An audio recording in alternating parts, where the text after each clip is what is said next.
I'm coming through like a giglet. This a freestyle, but I know you still dig this. No guard flow, no possible way to miss this. Blizzard hailstorm, no possible. Hello, RonnRetrobro here. Give you another Pokemon X and Y and U battle. So what I thought I'd do here is, this is actually my side of the battle against 6-foot hacks. So you guys can kind of see and hear my thought process on the logic of the particular moves I made, since you guys already heard his. That way you actually get both sides of what we were both thinking. So we go ahead and we start off the match. He starts with his Kangaskhan, and I start with Regigigas. Now Regigigas, the way I have him set up, he's just a complete pest. His whole idea is to knock off as many items of the opponent as he can, T-wave as many people as he can, just all out be a pest. So that was really the focus of Regigigas, because unfortunately, until slow start kicks in, it doesn't really hit too hard beforehand, but it has amazing bulk. So being a complete pest and just knocking off a lot of the advantageous things the opponent can do to make it possible for my other Pokemon to actually put in some serious work was actually the whole key with Regigigas. At the same time, even though it's not the strongest Pokemon because of slow start, I still like it a lot. So I thought it was a lot of fun to use it either way. So right here, I went ahead and used the Rock Polish.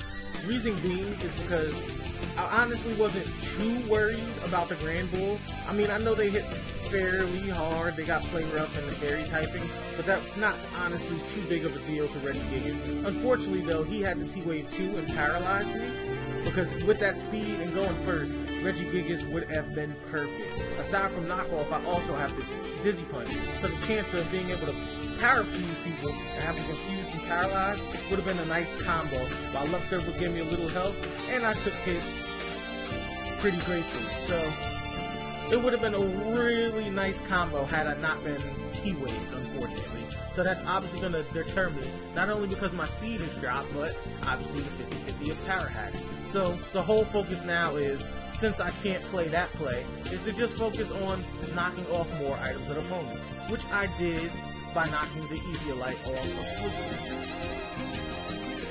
So now, as you see, I am at full power. 5 turns have happened, and though the Intimidates have happened, oh, and this second Intimidate here, it's not going to be as good, but it's still fairly decent hit, especially after being intimidated twice. Okay, so maybe I lied. That was terrible. Didn't hit too hard at all. But, once again, Regigigas has still done his job. He's been a pest. From my count, he's knocked off about 3 items, so it's making it a little bit easier for the rest of my team to actually do some things to the opponent. So now that he's going to switch, I am going to go ahead and more likely I would say T-Wave it first, because if I can slow this thing down, even if I don't kill it, it'll make it easier for someone else on my team to kill it. So let's go ahead and T-Wave it.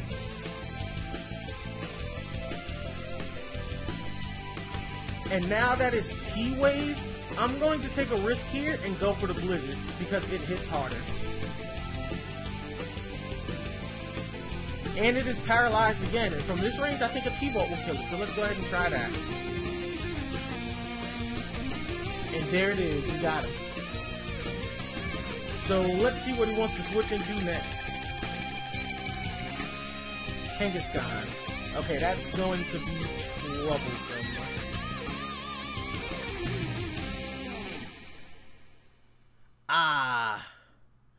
I forget that so much, that Kangaskhan can actually learn Drain Punch, and being ice, that is obviously my weakness. So where I wanted to try to T-Wave it there, that's obviously not going to happen. Now in this situation, I know he has the Drain Punch, but the whole reason of going into Regigigas anyway is just that Regigigas is really bulky, and nobody really wants to take a hit from Kangaskhan on my team. So even being weak to the Drain Punch, he'll take it better than anyone else. So if I can at least knock off this item before I die, which I did, then someone else on the team may have a better chance at taking it down. And I'm perfectly fine with that. Reggie's done a great job all game. He's T-Waved a few people. He's knocked off 4 items. He can die in peace.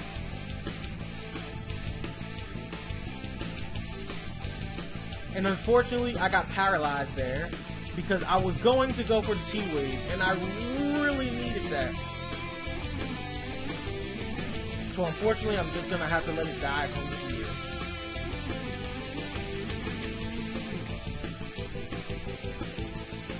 Now this is a real problem because that thing has way too much health, even though I knocked off the item. At the same time, these things can carry Sucker Punch too. So we're gonna go ahead and use my Swellow.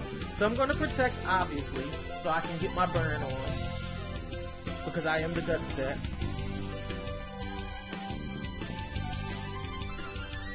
And unfortunately, he cuts my attack with Intimidate. But the thing is, I really don't have anyone to switch into, so no choice but the Facade now. And that is obviously a problem.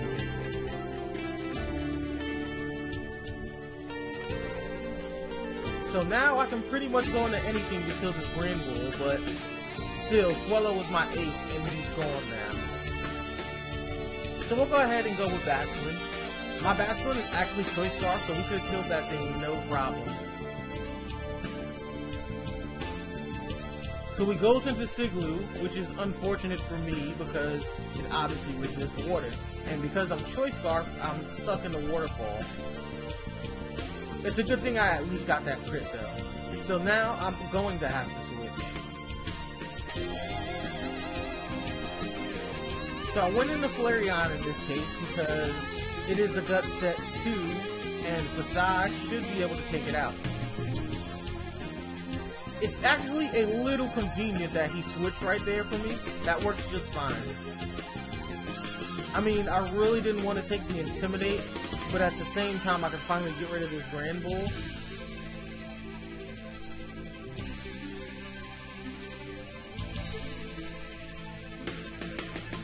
Now let's see what he wants to put out next.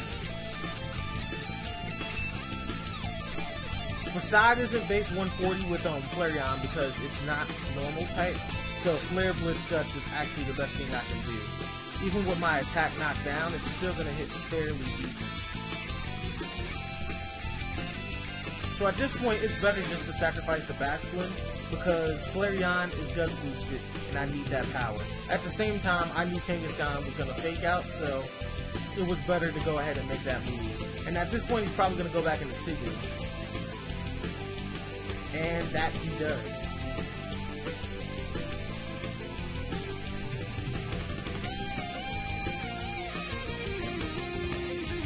So at this point now, it's pretty low on health, so it's really no use in the switching. Might as well just finish this up as much as I can.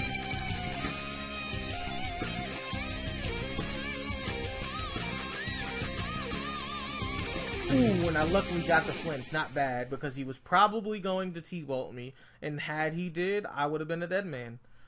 So that actually worked out quite well for me. Despite the 3 speed drops, and that totally defeating the purpose of my Choice Scarf, but it's alright. So at this point, I went into Flareon, because I was assuming Slurpuff being unburdened, he was probably going to Belly Drum. But no, he goes for Cotton Guard. Like, this threw me completely off guard. First of all, I did not know he could even do Cotton Guard. Second, I've never seen anyone use Cotton Guard with a Slurpuff. And I'm pretty sure this is still the Unburdened set, so now I'm questioning what he's going to do. On top of that, because Cotton Guard tripled his damage, it made my Guts essentially useless.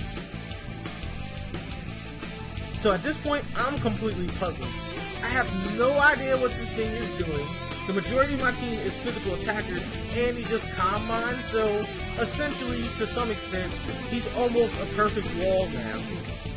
And I really have no answer for this, nor do I really know what his intentions is at this point. So aside from really being worried, I'm completely puzzled and dumbfounded by this play.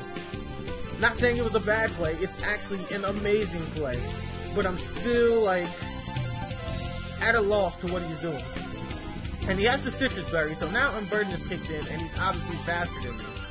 Ooh, and now I see his plan. Combine puts up his special attack and special defense, the Cotton Guard to protect the physical side, and now Draining Kiss is a monster attack because it's a special attack and he gets health. So it's at this point that we now see this, that it's game, and we know that there is nothing I can do. That was really quite an impressive play, and a really surprising moveset that you don't see too often. It's a nice way to throw an opponent off guard. And that is the end of the game.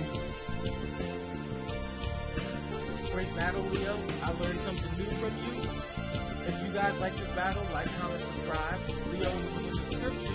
I'm pretty sure you guys know this one hacked pretty well. And as usual, I've been RonnRetrobro, and I'm out.